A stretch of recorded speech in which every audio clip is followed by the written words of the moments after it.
Assalamualaikum warahmatullahi wabarakatuh. Halo rekan-rekan mahasiswa, apa kabar? Semoga dalam keadaan baik dan sehat walafiat. Hari ini merupakan pertemuan ke-9 mata kuliah perilaku konsumen bersama saya Anissa Fitri SPMSI, dosen Agribisnis Pangan Politeknik Negeri Lampung.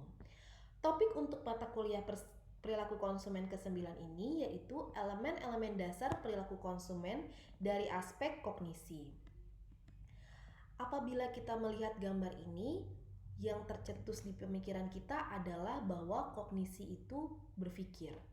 Ya, tetapi kognisi itu merupakan proses mental seperti berpikir, mengingat, memahami, merencanakan, dan memilih. Jadi, kognisi itu berhubungan dengan cara berpikir dan pembuatan proses pertimbangan. Kemudian, kalau kita ibaratkan, ada seorang balita apabila diberikan handphone tentunya berbeda dengan kalau misalnya seorang dewasa diberikan handphone. Ketika kita lihat di sini, seorang balita diberikan handphone yang ada bukan dipakai untuk nelpon, tetapi dipakai untuk apa?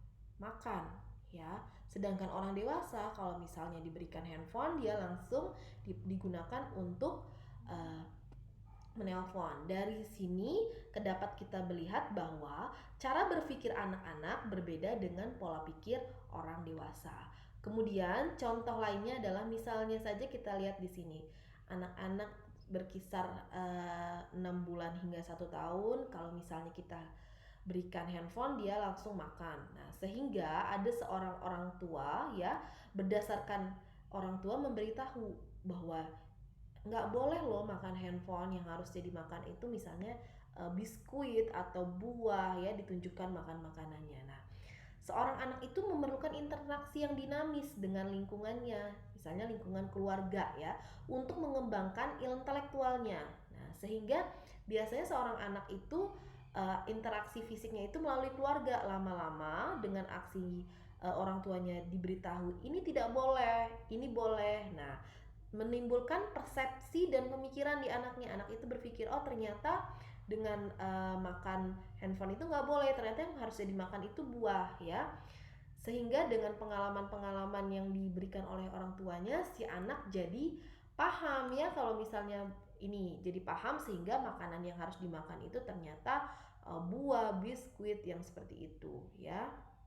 Nah, sebenarnya kognisi ini tidak dapat diamati secara langsung, tapi dapat diamati atau diukur secara langsung. Namun, kognisi ini dapat kita lihat dalam perilaku, dapat ditampilkan dan diamati. Misalnya saja awalnya ketika anak umur 0 sampai sekitar 3 tahun, dia belum tahu cara berhitung. Dia diberitahu oleh orang tuanya menghitung 1 hingga 10, dia ingat, sehingga dia dapat ada kemampuan hingga dewasa dapat mengingat bahwa 1 sampai 10 itu, mengingat angka dari angka 1 hingga angka 10. Nah, gejala-gejala di dalam kognisi itu ada 6. Yang pertama itu terkait dengan pengamatan. Pengamatan itu berkaitan dengan aktivitas yang dilakukan terhadap suatu proses atau objek. Proses ini bisa dalam bentuk penglihatan, pendengaran, perabaan, dan perasa. Nah, kemudian yang kedua itu adalah tanggapan. Tanggapan itu merupakan bayangan yang tinggal di dalam ingatan setelah melakukan pengamatan. Ya, tanggapan ini ada 3 misalnya.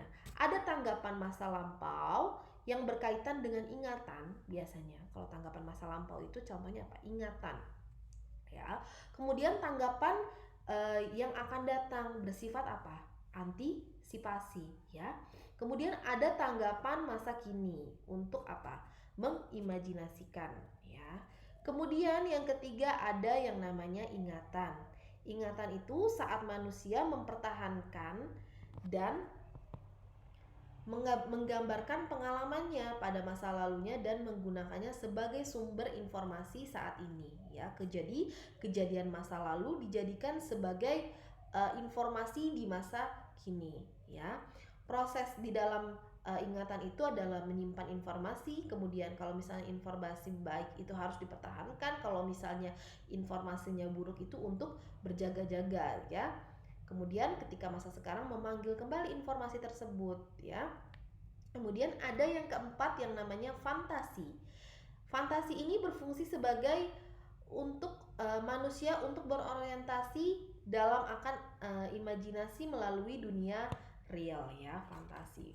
Kemudian selanjutnya adalah berpikir. Berpikir ini merupakan proses dinamis yang dapat dilukiskan dengan proses atau jalannya.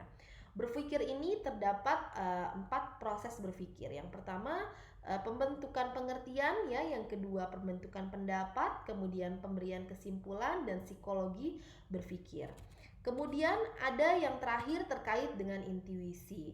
Intuisi ini berkaitan dengan kemampuan untuk memahami sesuatu tanpa penalaran rasionalitas dan intelektualitas. Seperti pemahaman itu tiba-tiba datang dan di luar kesadaran ya. Misalnya seorang tiba-tiba terdorong untuk membaca sebuah buku. Ternyata di dalam buku tersebut terdapat keterangan-keterangan yang dapat menambah pengetahuannya. Kemudian fungsi sistem kognitif itu ada 2. Yang pertama terkait dengan fungsi utama dan fungsi kedua. Fungsi pertama itu terkait dengan menginterpretasikan. Jadi apa yang dia lihat diinterpretasikan dalam pikirannya. Dia terjemahkan ke pikirannya. Kemudian memberi makna, habis dia masukkan ke pikirannya, kemudian dia maknai hal tersebut ya, sesuatu hal tersebut. Kemudian memahami aspek utama berdasarkan pengalaman pribadi mereka. Nah, pengalaman-pengalaman pribadi itu bisa dijadikan sebagai antisipasi di masa yang akan datang. Nah, kemudian ada fungsi kedua sebagai proses atau pemikiran interpretasi yang diciptakan. Nah, fungsi yang kedua ini terdapat jenis-jenis pengertian yang diciptakan dalam sistem kognitif. Ada yang pertama yaitu interpretasi kognitif rangsangan fisik. Misalnya saja kita lihat gambar ini. Ketika seseorang di musim salju, fisiknya itu merasa dingin. Nah, sehingga pemikirannya apa yang harus dia lakukan? Dia harus mencari jaket wool misalnya sebagai penghangat tubuh. Nah, itu merupakan interpretasi kognitif rangsangan fisik. Selanjutnya adalah interpretasi rangsangan sosial. Misalnya saja saya pergi ke mall. Awalnya saya nggak mau beli apa-apa. Nah, pas di mall, saya ketemu dengan salah satu sales handphone. Dia bersikap sangat baik, ramah, dan melayani dengan sopan santun. Sehingga saya tergugah dengan rangsangan-rangsangan seperti itu. Saya tergugah untuk membeli handphone. Nah, interpretasi kognitif tersebut merupakan rangsangan dari rangsangan sosial ya. Kemudian selanjutnya adalah interpretasi dari tanggapan afektif. Misalnya saja seorang anak sangat suka dengan es krim ya, sehingga dia memakan es krim. Nah, kesukaan itu nanti di pertemuan kedua kita akan membahas khusus terkait dengan afektif ya. Jadi kalau suka tidak suka itu berkaitan erat dengan afektif ya. Di pertemuan ke-10 kita akan membahas terkait dengan afektif itu seperti apa ya. Tetapi kalau dia berbicara suka tidak suka, kita akan berbicara tentang aspek afektif ya. Kemudian interpretasi kognitif arti simbolis. Misalnya Prilly Latukonsina menggunakan jam tangan Rolex. Nah, penggunaan jam tangan Rolex ini apabila kita lihat, kita akan menimbulkan pemikiran apa? Mewah ya, elegan. Nah, jadi nggak sembarang orang bisa menggunakan jam tangan Rolex ini. Kalau kita menggunakan jam tangan ini, berarti image-nya, simbolisnya berarti orang kaya atau yang mewah ya, seperti itu pemikirannya. Kemudian jenis-jenis pengertian yang diciptakan sistem kognitif selanjutnya adalah interpretasi kognitif arti sensasi. Misalnya saja kita membeli sebuah parfum ya. Ketika kita hirup parfum itu menjadi segar aromanya, menjadi wangi ya.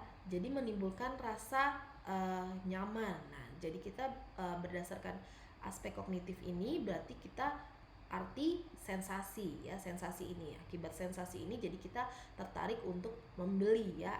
Kemudian selanjutnya adalah interpretasi kognitif arti perilaku. Misalnya saja saya selalu berpikir bahwa setiap hari harus meminum teh. Kalau misalnya nggak minum teh pusing. Nah, itu sudah sebagai perilaku kebiasaan.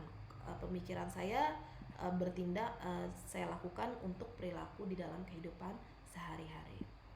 Oke, untuk materi cukup. Ini merupakan daftar pustaka yang saya gunakan untuk hari ini, pertemuan ke-9.